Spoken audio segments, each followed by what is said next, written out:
And it's going to start live stream on there. And we're going to be YouTube live. So make sure you copy, tweet, and all that good stuff. Mm-hmm. All right, cool. Well, with that being said, check this out. You may as well check Sara out as well. She's joining me here. This is Rudy Reyes on the Rude Dog Show. Been a little bit between shows, but I can rest assure you there's tons more content to go. And of course, one and only who welcomes me is Sara. Sara Marsh. She is on live with me on YouTube. Check me out on rudedogshow.com where this will be placed, as well as everywhere you find media. Sara, welcome to the show. How are you? How are things out in Arizona? Well, we were just talking a little. It's kind of nice today. It's not too hot, especially for July, but things are back. Like we talked a little bit about, the NBA finals are back in Phoenix tonight. So maybe things will get a little bit hotter tonight. We'll have to see. Well, it depends on who's going to be hot with a hot Yeah. hand, with a hot ball. And of course, that's the logo of the Suns uniforms. Unless you've been under a rock, you wouldn't know that. But the Suns have now found themselves in a 2-2. We're going to discuss that near the end, but I wanted to give a very good segue, by the way, because Milwaukee found a way to come back with the hands of Giannis. You're able to get in the paint and penetrate, and that's what you want from your big men, to capitalize on their size or athleticism. Make no mistakes, or limit your mistakes to very few. Again, we'll talk about that toward the end of the show. But again, in Phoenix tonight, Suns fear the deer 2-2. I said before this even started, once the Suns took out the Lakers, they said the Suns are going to make a run. Sure enough, they are. And now they find themselves in Booker territory, along with the elder statesman in Chris Paul. Very interesting combination, I must say. But I will, for the record, not a fan of Booker for a couple of reasons. I understand he's grown up before our eyes, but I'm still picking the Suns despite Booker in 6. So, and we'll talk about that as we go on here. But I wanted to kick this show off with some kind of disheartening news. Sara, I know you were looking at the timeline for this is just kind of obscene. The video certainly screams there's a problem in the neighborhood, and obviously in the neighborhood of Richard Sherman's in-laws, where Richard Sherman had a violent episode. He was intoxicated. It was very creepy to watch that video. To be honest with you, I thought Ray Rice's video was a little precarious when he was in the elevator with the camera and he was abusing his wife. This clearly, with a Ring doorbell video, certainly explains a lot about Richard Sherman's current mental and emotional situation and the roller coaster I'm sure he's getting under. And look, for the record, when we look at professional athletes, their mindsets or attitudes are no different than ours. They get paid more money and their pants are more expensive, but we all put them on the same way. Mm-hmm. And he's no exception in that rule. What did you think when you seen that video, and what was running through your head in regards to what type of solution he may be facing and or police action against him? I think I kind of was with everyone else, where when the story broke, you kind of just saw what he was charged with, and it just seemed very odd. We know that he is very outspoken on the field, and a big voice, especially since he's been in the NFL, but particularly when he was on the Seahawks.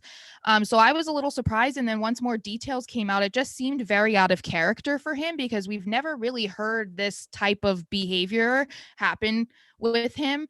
It was a little alarming, and I felt kind of bad because I understand that, he is a public figure. I just felt like it was a lot of stuff being put out into the public that I didn't necessarily think we needed to see. Like, that might be a minority opinion, but I just felt like the 911 call and all the video, it was just like a lot for us to see. But yeah, it seems like there's something going on with him emotionally, mentally. I mean, he released a statement once he was able to on his Instagram and took full accountability for his actions. And it seems like something's going on. I'd read too that several former players of his have been in contact with him over the last several weeks or months because they had expressed concern with things that he had been saying or what he had been doing. So it's hard to say what's going on, but I hope he gets the help that he needs, no matter what that is. If he needs therapy, if he needs any type of help. I hope he gets it. It's sad to see someone in that state, and then to have it blasted all over social media, all over the news. I mean, that's a lot for the entire family to take in. Right. Well, you have to think about this. Recognizing that there's a problem means that there is a problem. And if you're the one causing the issues and the Right. problems, the recognition is one part of that. The other part of that is trying to find a solution. No matter Mhm. what that actually looks like, as long as there is a solution in regards to what Richard may be going through emotionally. Don't forget, he's still a free agent. His future is Right. very uncertain right now in regards to what teams would actually take a chance on it. And you look at other situations in the same capacity with Deshaun Watson. His case is still not closed, won't be final. There have been rumors going back and forth that Houston may not start him at all whatsoever.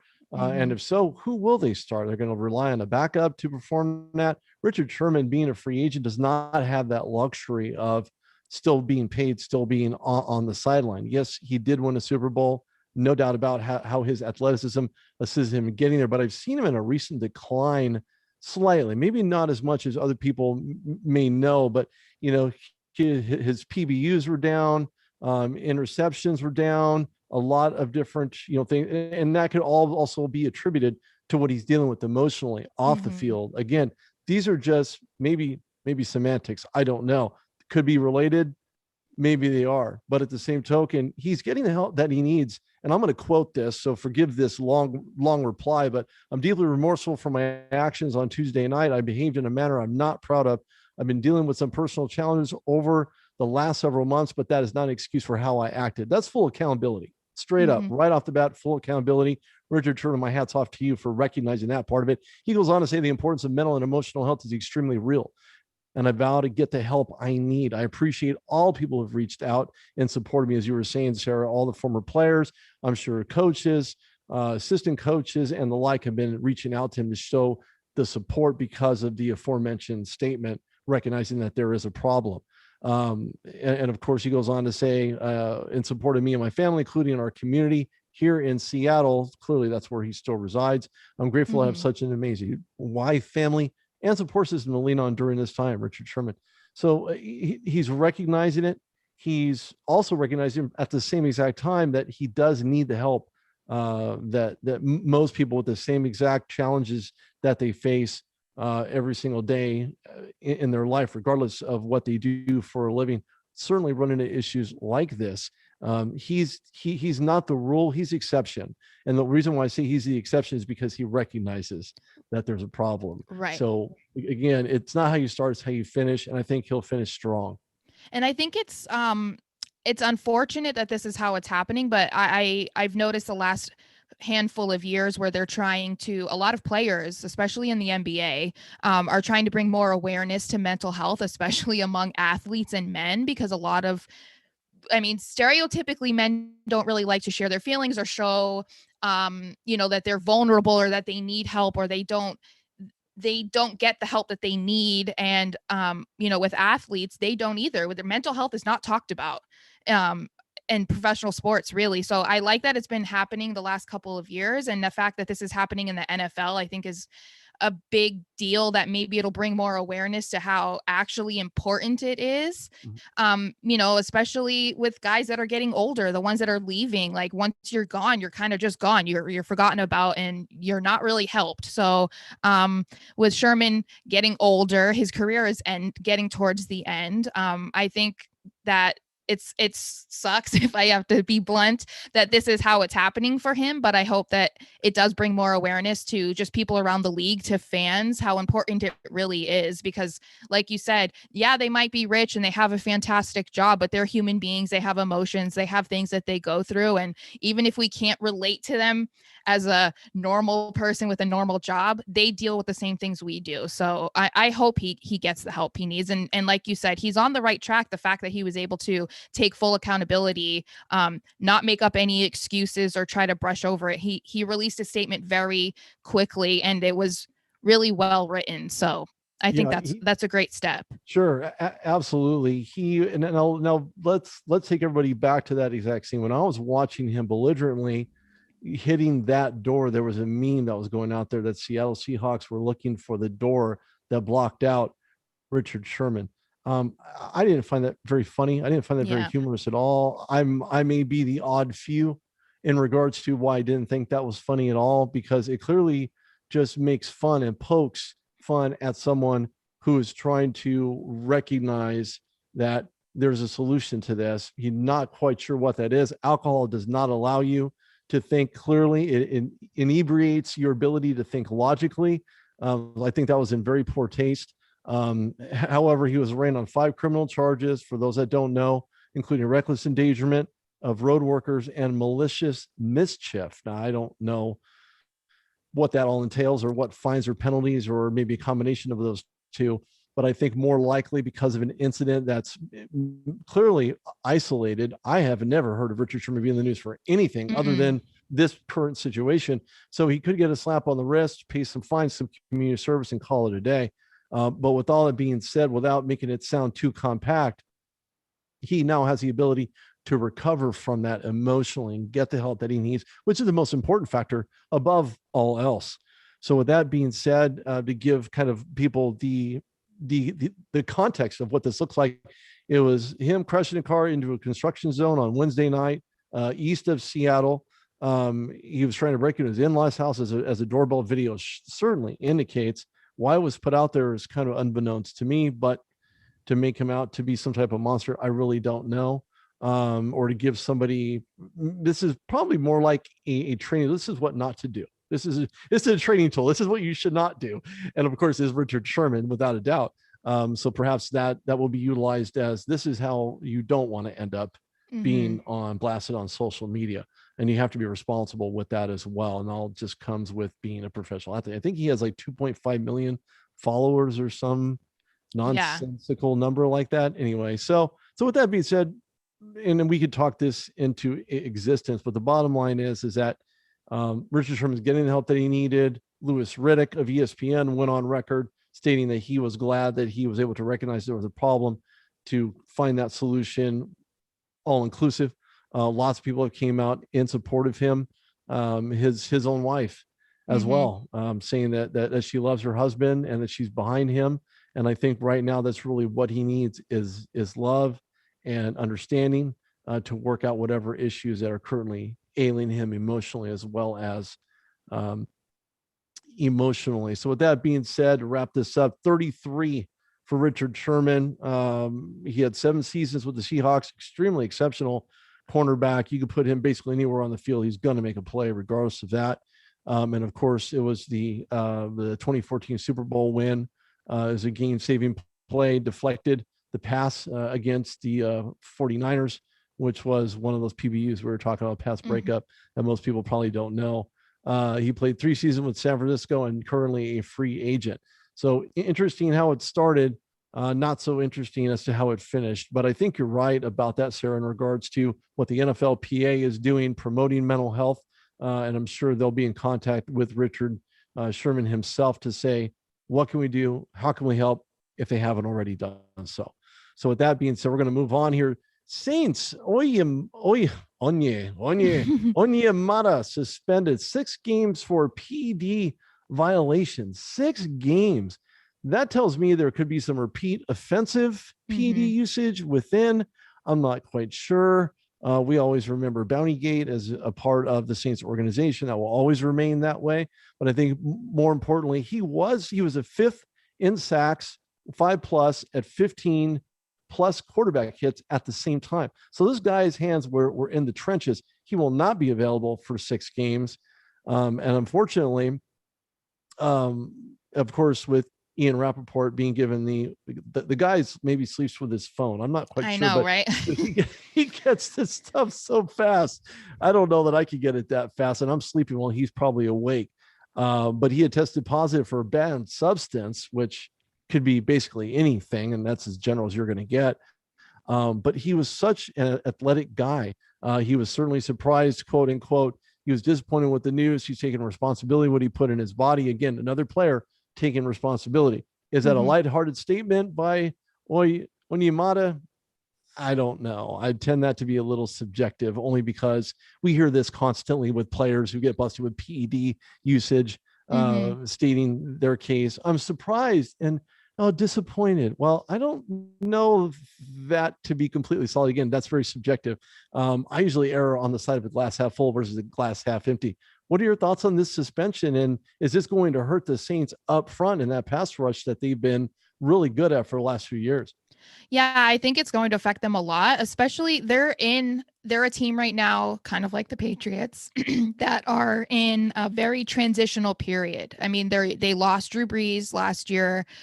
So, there's question marks kind of at quarterback there. So there's just going to be a lot of different things going on. So then to be losing one of their top guys because of PED usage that could have probably very easily been avoided.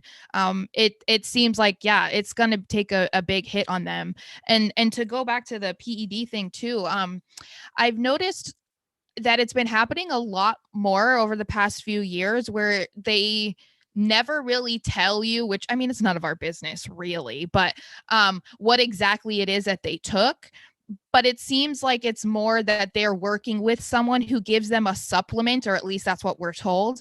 And so it just makes you like, you want to say to these guys, like, be careful of who you are trusting, be careful of who you are working with, because not that they're doing it necessarily maliciously, but I mean, it could be like one little teeny tiny ingredient in a supplement that is flagged by the NFL. And maybe it's true. They don't know. But something happened. It was Julian Edelman just a couple years ago. It was the same thing. He said that he had been taking a supplement and it was just an ingredient in there. And it's just like, for how often it's happening, I'm like, guys, like, you got to figure this out, because it sucks for them to be suspended, but it really hurts the team. And so I think with the Saints, yeah, this is going to be a big deal for them. The problem that I have with all of this is that it's so the generalities in regards to what these guys don't read, don't pay attention to. They can't claim idiocy in any of this to know, well, I didn't know it was in there. Oh my gosh, let's pull a hand on the face thing like I'm in some type of Home Alone movie. It doesn't work that way. You have to know, out of all players, what you are taking, what you are doing. You keep count of your calories. You need to be in tune with your body, be in tune with the money that you're spending, and use your eyes to look at anything that's relatively suspicious. Oh, yeah. Wait, what do you know? This is a banned substance in the NFL. Should I take it? Probably not. I guess I won't. There's no gray area here. This guy does not get a free pass.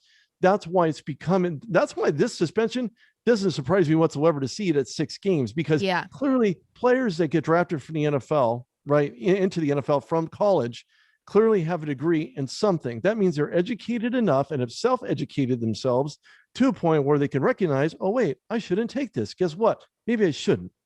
Duh. Yeah.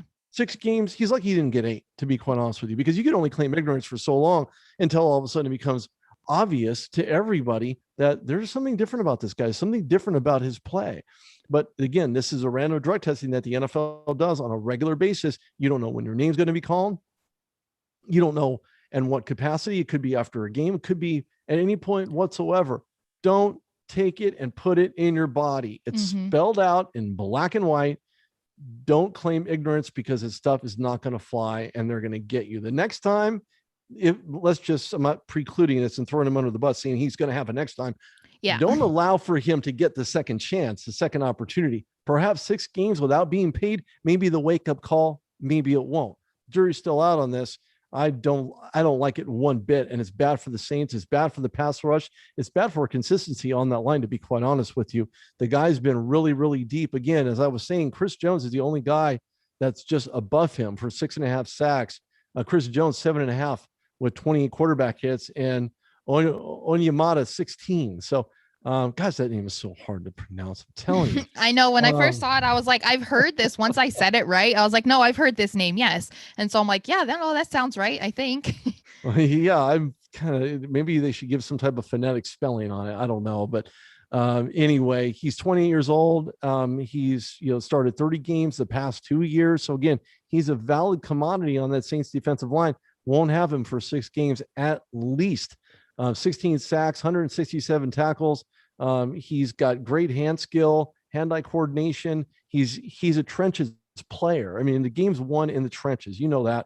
I've seen this many, many times, but I've also seen this 6-game suspension many, many times, and almost too many to be quite honest with you. So I say they should have gave him 8, but 6 perhaps would be the magical number to get him to realize that maybe he should pull the, oh, really? That was in that drink conversation.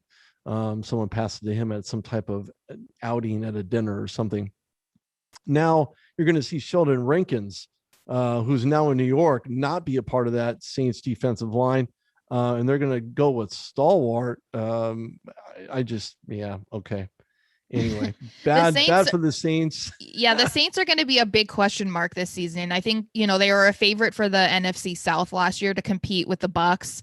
And we saw how, it didn't go badly for them, not terribly, but Breeze obviously was much more injured than we all knew, and he shouldn't have come back, in my opinion. But now that he's gone, and then you have like this guy being out for 6 games, like it kind of looks like the Bucks might just dominate the NFC South again this season. It's very possible because they don't have Drew Brees.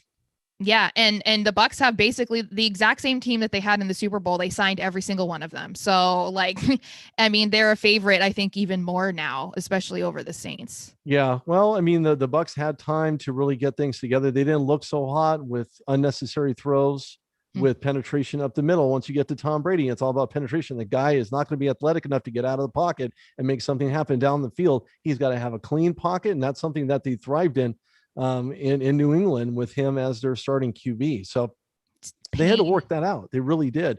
And I thought they did in the other half part, right? And we see we see the NBA doing their all-star game. I think there should be an all-star before the Pro Bowl ever gets thought of, and maybe put that right in the middle of the season. Just a thought.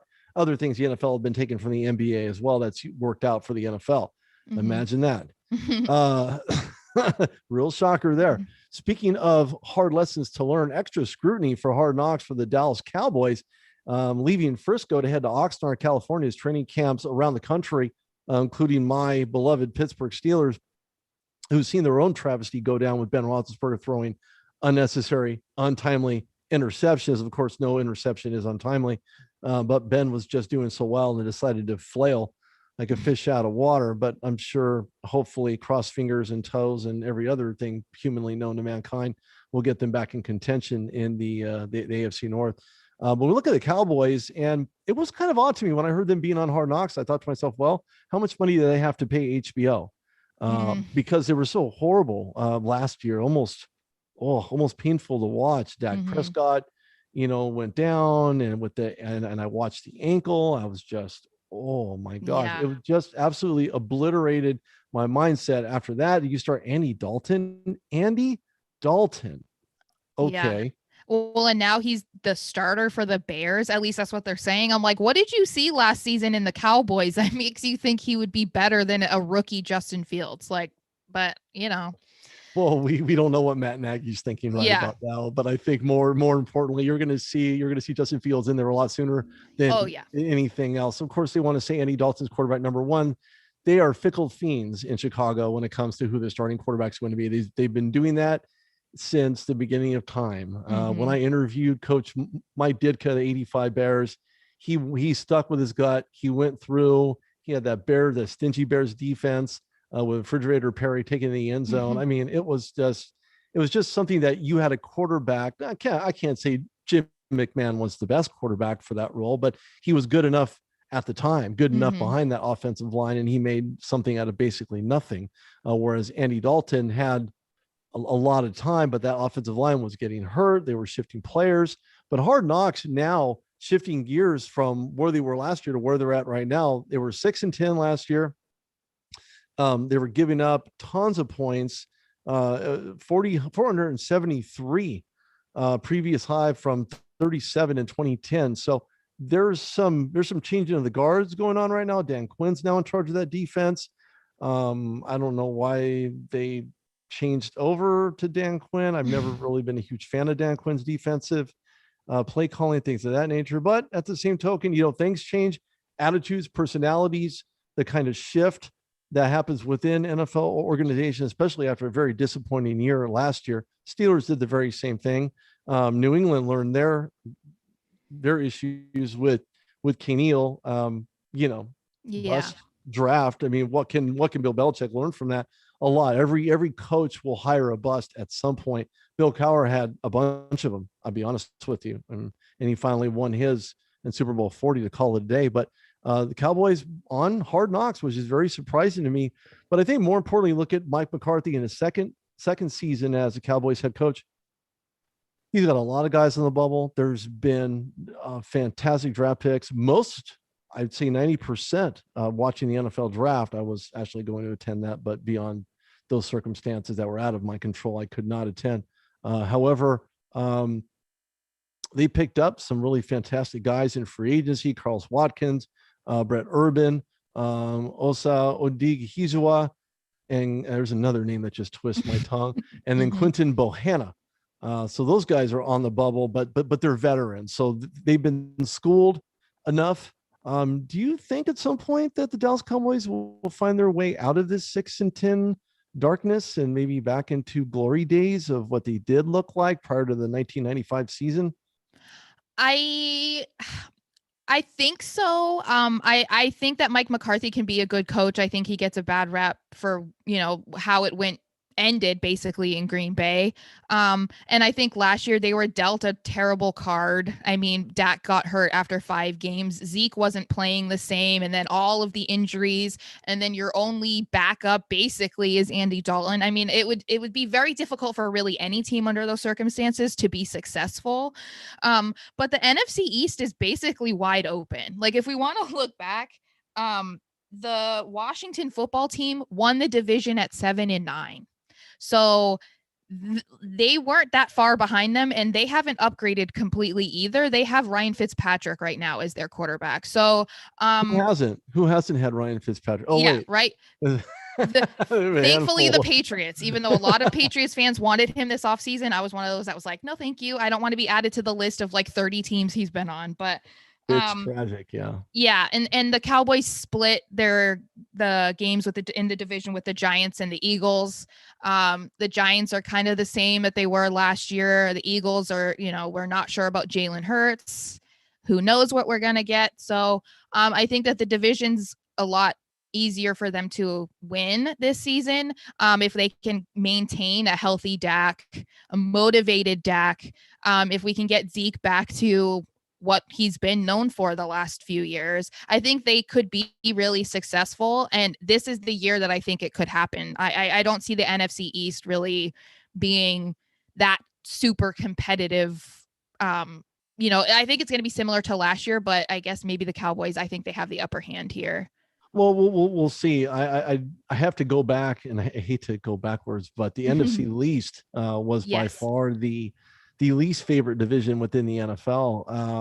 I hate to say that, but it's true. When you look at the type of misery the Giants are playing in, they have a third-year quarterback now that has yet to take that next step, that next transitional step, in order to be that high-powered, high IQ type of quarterback. I don't know that he will. Well, the only one that can make that determination is going to be him. There's going to be offensive playing schemes and play designs surrounding his capabilities of being able to get rid of the ball in a timely manner, whether it's play action or whatever the case might be. So that remains to be seen. And then you have the Philadelphia Eagles, who are in a complete, I'll be honest with you, when I look at what they've been doing, what the transition has been like post Carson Wentz, he headed over to Baltimore. I'm thinking Baltimore Colts, but he went to Indianapolis. Now the starting quarterback for them as well. I think that may be the better waters that Carson Wentz would actually need. And of course, with the Dak injury, that right there was just heartbreaking to watch him go down in that manner. That was absolutely horrible. His ankle turned almost 360. I mean, it was absolutely horrible. Moreover, when I look at the road of recovery, the fact that he got paid, the fact that Zeke he was a shell of himself last year, wasn't able to shake it off, still thought he was like the number one back in the league, playing like he was the number one back in the league. And he clearly wasn't. I mean, there was no way, not even statistically, personally. He fumbled the ball a lot. That's one of the first things that you don't do is not hold on to the ball. That thing needs to be tucked, in your arm, between your forearm, inner crease, and your hand. If you get that thing knocked loose, that means you need to put 2 hands on it and call it a day and just take your down. And that's it. He coughed it up like I was sick with the flu. It was just absolutely horrible. And of course, Leighton Vander Esch, I had a chance to interview Leighton when he was drafted by the Cowboys as well. A lot of promising things, but one thing, and I don't want to harp on this at all, but I know what kind of player that they were after. He was injured and he had neck issues, headed out of college, and he took those issues with him into the NFL. That was my first fear, is that something's going to happen to him. He's going to end up being some type of reservist. And sure enough, that's exactly what happened. Is he at full strength? We won't know that. We won't have any idea what that looks like until maybe, and I say maybe, in some blink of an eye at the Hall of Fame game between the Steelers and Dallas Cowboys. So outside of that, really serious injury too, like neck things, it's like that's very unpredictable and very serious. So I mean, they took a risk taking him. Has he been good for them when he's good? Yes, but yeah, very unpredictable, and you don't know how long someone can play with that type of injury. It doesn't take much to knock you out. So no, not at all. So being on Hard Knocks, this team has a lot of expectations, not only from the 6-10 season, but it's about how they recover. We talked about earlier. It's not how you start, it's how you finish. Will the Cowboys finish off at 6-10? I don't think so. I think they're going to finish off somewhere above 500, not even at 5-5, maybe, I don't know, maybe 7-5, give or take. I don't know. I mean, it's so hard between injuries, between the veterans. Do they fit? Do they not fit? Are they on the bubble? Are they not? There's a lot of questions, and I think a lot more questions will be answered on Hard Knocks if someone gets, speaking of knocks, or someone's going to get knocked around if things don't go right for the Cowboys. And it could be, if for some reason, God forbidding, this horrible season that they had last year does not follow them. If it does, Mike McCarthy's in some serious problems. But we know Jerry Jones has more patience than I think a cow does when it comes to, and he's not so moving. Loyal. Yeah, he's loyal to a fault sometimes. He is. He showed that with Tony Romo. He showed that with Jason Garrett. He showed that, but where he should have shown that were the Hall of Fame guys like Emmitt Smith, like Troy Aikman. He should have shown them what it was like to be doted after. I mean, they were the ones that led him to their 5th Super Bowl, and they seem to be stuck on that number since 95. So we're going to find out what this Cowboys team is really made of in Oxnard. You never know. I could find myself there just to kind of scope what's going on, but it's really hot in Oxnard. I'm just saying. Yeah, it's here, just like it is here, and for you where you're at as well. Oh yeah, we're going to find out what that looks like, and of course, Sara Marsh joins me here. Sara, non-NFL related news. We talked about, we alluded to it since the beginning of this show, and thank you for taking your time out. By the way, we look at a 2-2 series final. Not even really final per se, but a 2-2 draw right now as this game shifts back into Phoenix, where the Suns are going to be taking on the Milwaukee Bucks. And the way Giannis was playing, the type of urgency Connaughton was playing with, everything just seemed to work and be very fluid. A lot of great shots made. They played defense very well. They blocked out the paint. They were great in perimeter blocking. Who wins tonight? Oh, it's hard. I don't care either way. Honestly, I can be very biased. People call me a homer, and I very much can be a homer. But because I'm in Phoenix, I was like kind of leaning towards them, just because I'm like, okay, well, it's Phoenix, like it's fun, like they've never won, so like, okay, go Suns. I think that they might come back tonight, but it's going to depend a lot on Chris Paul. He didn't do a lot last game. We saw Booker got over 40 points. I think he got 42 points. Some people believe he got 7 or 8 fouls. That's never good either. So hopefully he can be careful with that. But we need a bounce back game from Chris Paul, because Booker can't win it himself. And if Giannis and Middleton keep playing the way they did in game 4, if that continues tonight, then I think it's going to be a lot more difficult for the Suns to win. But the atmosphere, I think, makes a huge difference. They played so many games without fans, and now that they're back, the Suns fans are absolutely insane. Every single game that they've played there, they are so loud, and I really do think that affects them. And it'll be back again tonight. The fans will be counting as Giannis takes free throws because they count now every time he does that. So I like the Suns tonight. I'm not sure about who's going to win though. I'm so bad at predicting games. I'm terrible at it. I think it's going to depend a lot on how the game goes tonight, and how that's going to determine like how game 6 goes. Like if we're seeing the same Bucks from last game, I see the Bucks probably are a favorite. If we see a bounce back game from Chris Paul and he can maintain that, then I think the Suns are certainly favored. Yeah, I do as well. And as I said at the beginning of the show, and I'm not trying to dog Booker at all. I have nothing but love for where Chris Paul is right now in regards to his career. First playoff appearance, first All-Star. He wasn't even first ballot, but that's another story. But I think they have enough talent around them. And I love the way Ayton plays. As long as you set him up properly, if he's in the paint, he's going to score. I mean, you have to give him the benefit of the doubt against Brook Lopez. Clearly, the shorter yet stouter, very long-armed Brook Lopez. But I think more importantly, it depends on where Booker is. And as you stated, it's how Chris Paul is playing right now, because he sometimes gets on a roll, but he tries to make shots and force things. Like he's trying to almost emulate Booker when Booker should be trying to emulate Chris Paul. He had turnovers a la carte. Booker had a decent game as one person can have without Chris Paul there. They do have some complimentary shooters. But again, it's in Milwaukee. You got the fans, you got the noise.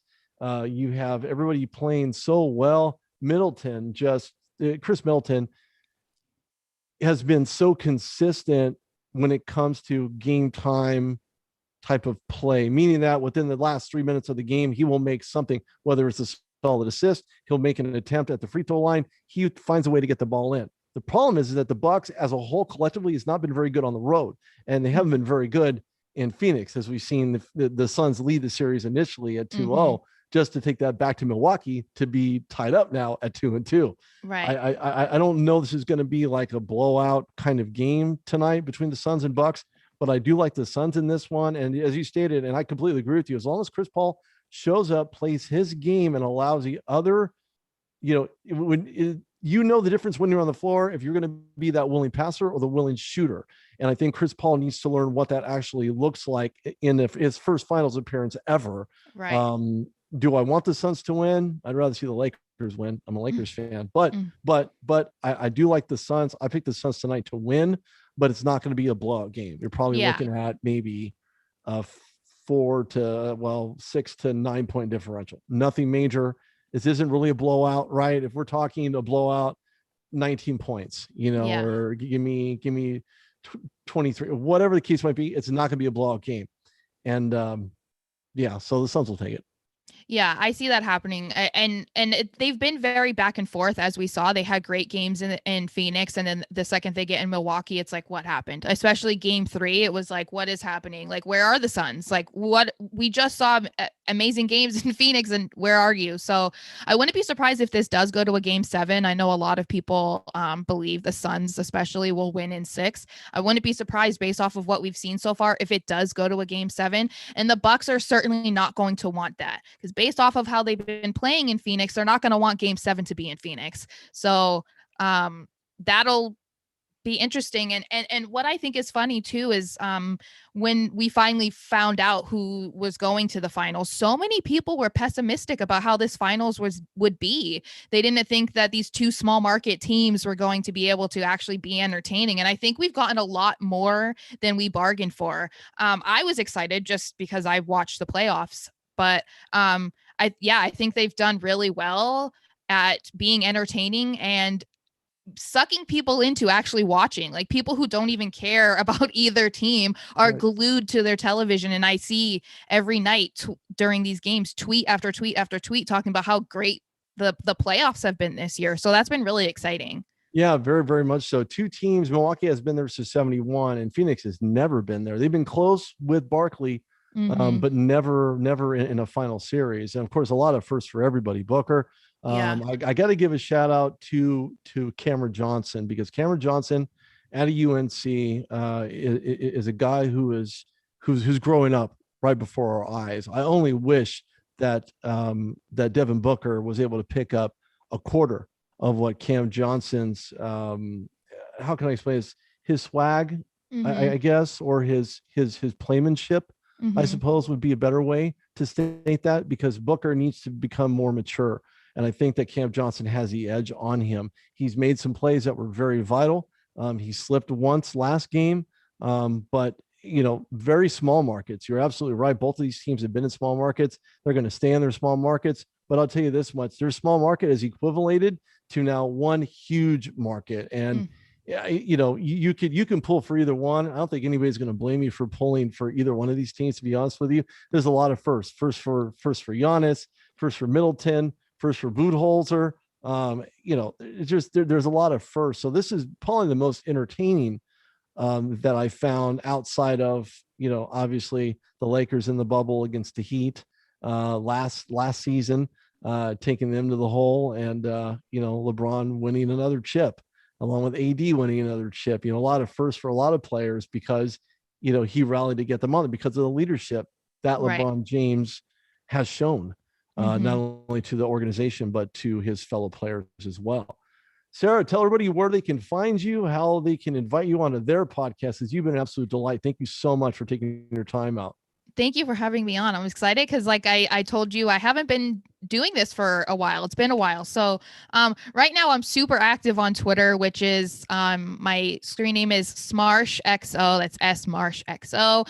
I'm hoping to be making my own YouTube channel and to do streaming. And for anyone who might be a fan, I'm a Patriots fan, and I cover the Patriots for Full Press Coverage. So that's a lot of what I talk about. So if you don't mind listening or reading about the Patriots, then feel free to come follow me and chat.